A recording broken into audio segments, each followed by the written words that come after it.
At this point in time, Marvel has really changed the game. Starting the superhero movie craze, popularizing the concept of connecting movies and creating a cinematic universe, and turning even their lesser-known, often forgotten, rarely remembered characters into main event attractions. There was a time where a trailer could play, and even if people had no interest in what it was that they saw, they'd still go out and see it because there was a Marvel logo attached to it. That is power. I had friends in my life who had no idea what it was they were even seeing. They'd go out and see it, and then they'd call me after the movie to explain the comic that it's based on. Marvel is owed all the credit in the world. It has earned its success. Unfortunately, as of late, it has also earned its failure. Let's be honest, the MCU ain't as pretty as it once was. A lot has changed since 2008. This video may be one of my most controversial one of these videos, because when asking when the MCU fell off, no one seems to have the same answer. There are some that would argue that it's still going strong to this day, and I don't know any of those people, but I'm sure that they exist, and then there are some that would claim the milk soured years ago. In my opinion, the MCU has been on a downhill slope for a couple years now. I guess we have that in common. And in my opinion, there's a couple of reasons for this. For starters, the classic characters that started off the story have seen the end of theirs. A lot of the main heroes that made the franchise what it is are no longer a part of it, with our heroes passing on the mantle to the next in line, whomever they may be. Which is part of the problem. Replacing an important actor is never an easy task, but replacing an integral character is a Herculean task. Asking the audience to accept the end of the run of an old, beloved, established hero in favor of the beginning of a new, unknown, or under-established hero is a lot. Those are some pretty big shoes to fill, and I don't know that you could easily fill them. Hear me out here. I get it. Actors get older, contracts run out, people don't want to be caught up in the same specific role for their whole life. It's all understandable. I'm not writing off them writing off characters. I'm also not blaming them for creating new ones in their absence. But handing over the cape and cowl, so to speak, has thus far proven to be a mistake. For example, Tony Stark, the face of the brand, has never spent so much as a second of screen time with his successor. For all that time devoted to Tony's mentor relationship with Peter Parker, you'd think that they would have at least tried to set something up between Iron Man and Ironheart. If you wanted to introduce the character early on, maybe you could have had her replace Harley in Iron Man 3. I'm kidding, of course, because this character didn't actually exist when that movie came out. Instead, this character is introduced after her predecessor's passing in the second Black Panther movie. A movie which saw Letitia Wright take over the role of Black Panther following the death of actor Chadwick Boseman. Again, it's an understandable situation. Life happens, and unfortunately so does death. Nothing could have been done on that one. And while I love the actress's performance as Shuri, I don't know that she was for sure the next best option. She just feels out of her element as the titular character. And it feels like the wrong path for her character. If a new Black Panther was needed, I don't see why M'Baku wasn't brought into the conversation. His character was already well-defined, and despite being a rival of the Panther, he still had enough respect for his fallen foe to keep him alive. He nearly captured the mantle in the first film to begin with, and after the fact when he failed to, he proved that he was a man of moral. I mean, sure, it wouldn't have been comic accurate, but this isn't a comic, so I guess it's fine. Likewise, Falcon has trumped the Winter Soldier to become the new Captain America. And I wouldn't call it a success, but I do think it is the most successful secondary superhero. Chris Evans made the devout Boy Scout feel like a three-dimensional person. A person that fans had come to know and love. But he got to do that front and center as the character in his own standalone stories in Avengers Adventures. Whereas Anthony Mackie was really just in the background of things prior to being given the shield. He has all the makings of a leading man, but he's never been treated as such prior to Cap's send-off. Which is probably why he was given his own miniseries to better establish himself after the fact. Once again, this isn't a knock on the actor, but rather the way the character is being used. Because Sam Wilson is an interesting enough character, and Anthony Mackie is a more than good enough actor.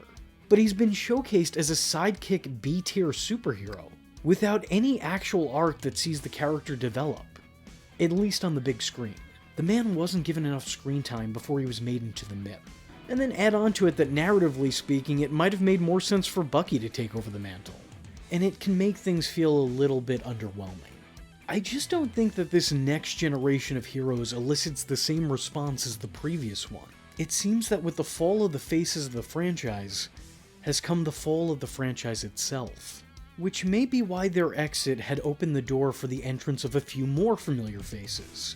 Since the MCU lost its main character and mascots, it's looked to other superhero universes to fill in the gaps, bringing in many mutants from the Fox-made X-Men franchise. Professor X, Beast, Deadpool, Wolverine, both Spider-Man and The Amazing Spider-Man side by side with We Have Spider-Man at Home. And don't get me wrong, I love all of these cameos. I love every Easter egg, every return to role. There's not one I'm not at least a little bit fond of. But I think the issue is that it feels like Marvel now needs to do this in order to turn a profit. It has to nostalgia bait an audience to capture its attention. And now it's resorted to nostalgia baiting using nostalgia that's not entirely their own. Which is why this practice has become so prominent so quickly. It kinda reminds me of the situation with the first cinematic movie universe. I'm talking of course about the Universal Monster Movieverse. Movies that were only connected when one monster wasn't enough to get butts in seats. If you didn't believe that the Marvel movies were starting to struggle, then look no further than the return of Robert Downey Jr., now playing the part of Victor Von Doom, a part he almost portrayed back in 2005. I mean, look, I'm looking forward to it. I'm obviously part of the problem. But I'm smart enough to know that you also need to bring in new actors to play new characters that are worth watching. Personally for me, the MCU has been on life support since the end of Phase 3. Endgame felt like an end. It felt like the grand send-off I wanted to see. Showing a lot of supers sharing the screen for the first time, giving me memorable moments, back and forth banter, and an unforgettable fight scene. It just felt like narratively it tied everything together perfectly. It was the summation of a lot of stories that felt concluded by the end of it. It was the perfect goodbye, and now I kind of find myself wishing it was one. I think since then, the MCU has struggled to find a plot. Villains since Thanos are either entirely forgettable, short-lived, or usually both. Now that's not to say that the MCU never put out anything of quality after. They did, but unfortunately they were much more focused on putting out quantity, watering down their cinematic universe and the whole superhero movie with a bunch of heartless and thoughtless outings that did very little to move the needle. I just think on the whole, overall, damage has been done to the MCU. People used to watch these products religiously, well, because they were afraid of missing out on some information, some plot point that might become important later on. These weren't movies, they were must-see events. But now it seems like a lot of fans pick and choose what parts of the continuity they want to follow. I know I do. Personally, I'm pretty much just here for Spider-Man and the X-Men. I don't even care about the next Avengers. Unless Spider-Man and the X-Men are in it, then I will care about it. But that's just me. Let me also state this. This statement, and this video in general, could really be a time capsule. Because while what I'm saying is indicative of the time being, what's today isn't always tomorrow. The MCU have an incredibly talented team of creatives behind it. And they're working with some of the greatest characters in all of comic creation. There is no saying that they can't turn this sinking ship around and keep afloat. They have the right tools, they have some of the right craftsmen, and I truly think that they are equally likely for success as they are for failure. Every case is individual, and every movie is another chance at recapturing that magic and the audience that believed in it. Personally, I hope they can pick things up and get back to creating something for fans to marvel at. Having said that, if you like this video and would be up for seeing a full retrospective on the MCU, let me know in the comment section below by leaving a comment saying, "Oh, gee, I gotta get out of here." I am vengeance. I am the night, and that was V Infuso. Just remember, if you're not tuning in, then you're missing out.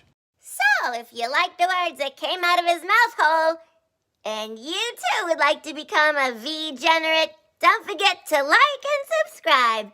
Thanks for watching, nerds! And if you're not joining the fun, you're in for one bad day. And you know what they say about having one bad day?